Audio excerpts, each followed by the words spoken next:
ಭಾರತದ ಮೇಲೆ ಪರಮಾಣು ಬಾಂಬ್ ಹಾಕ್ತೀವಿ, ವೈರಿ ರಾಷ್ಟ್ರ ಪಾಕಿಸ್ತಾನದಿಂದ ಧಮಕಿ, ತಕ್ಕ ಉತ್ತರ ಕೊಡ್ತೇವೆ ಎಂದು ಮೋದಿ ಗುಡುಗು.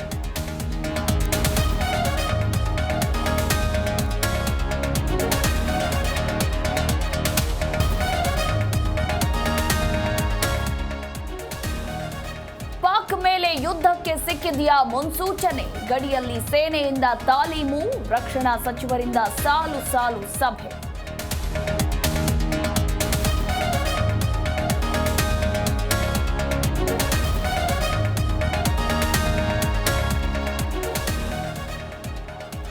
ವೀಸಾ ಗಡುವು ಅಂತ್ಯ, 537 ಪಾಕಿಗಳು ತವರಿಗೆ. ಪಾಕ್ನಲ್ಲಿದ್ದ 850 ಮಂದಿ ಭಾರತೀಯರು ತಾಯ್ನಾಡಿಗೆ. ದೇಶ ಬಿಡದ ಪಾಕಿಗಳಿಗೆ 3 ವರ್ಷ ಶಿಕ್ಷೆ.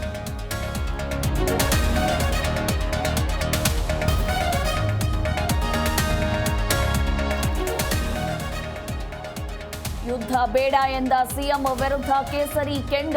ಇದು ಮೂರ್ಖತನ, ಕ್ಷಮೆ ಕೇಳುವಂತೆ ಆಗ್ರಹ. ಅನಿವಾರ್ಯವಾದ್ರೆ ಯುದ್ಧ ಎಂದು ಸಿಎಂ ಸಿದ್ದು ಸ್ಪಷ್ಟನೆ.